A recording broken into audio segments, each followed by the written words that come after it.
Magandang hapon mga kabay. So 39428 pa rin mga kabay, liter in. Ayan, so dalawa na lang yung repair ko mga kabay, matatapos na ako. So ayan, sasaksak natin.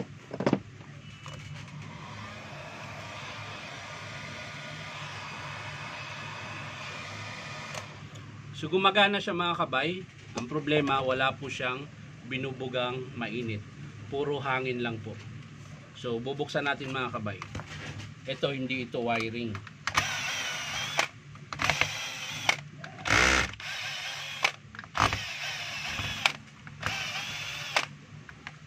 Tapos yung 1 niya mga kabay, sobrang hina na. Ibig sabihin, kailangan na rin nating palitan yung kanyang motor at switch.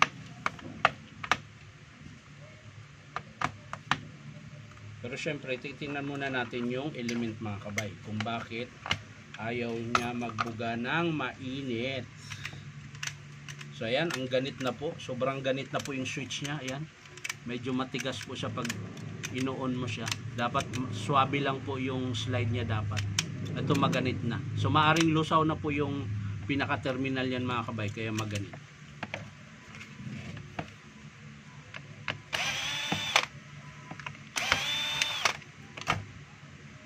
Pinasuot yung gloves ko mga kabay. Mahirap maghugas sa ano. So ayan, di ko alam bakit naglalangis ito. Maring napatakan siguro. So ayan mga kabay, maiksi na po yung carbon ng motor niya. So check na lang natin yung kanyang element.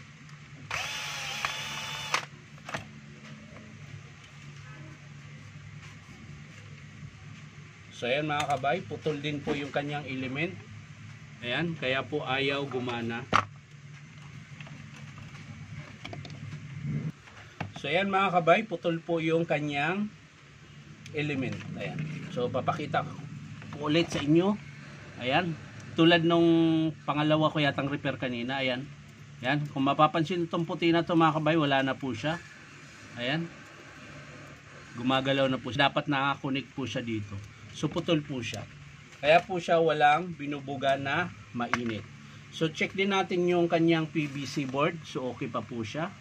Wala po siyang bakas na merong lumuwag or umangat. Ayan. So ang estimate ko lang dito mga kabay ay tingin-tingin. Ayun. Kanina tingin ko maiksi. Mahaba pa pala mga kabay. So ang estimate ko lang dito ay element tsaka switch. Yan lang po yung papalitan dito sa unit ng STIHL 670 ng Stanley. Ayan. So babalik na natin to mga kabay.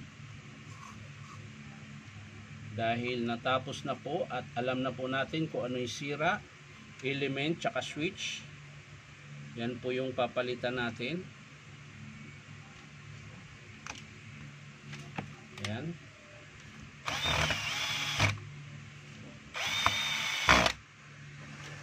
Uy, nalaglag pa. Naman talaga eh, kung kailan matapos na eh.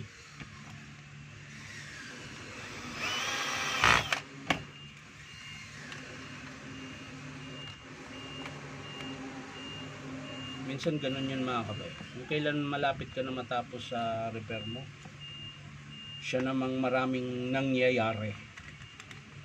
O baka pagod na yung kamay ko mga kabay.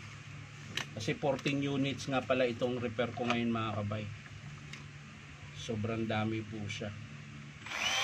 Nalay na po yung kamay ko. Huwag kayo seryoso dyan!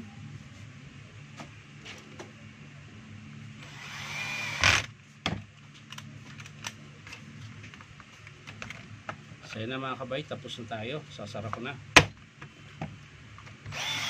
Meron pa pong dalawang unit.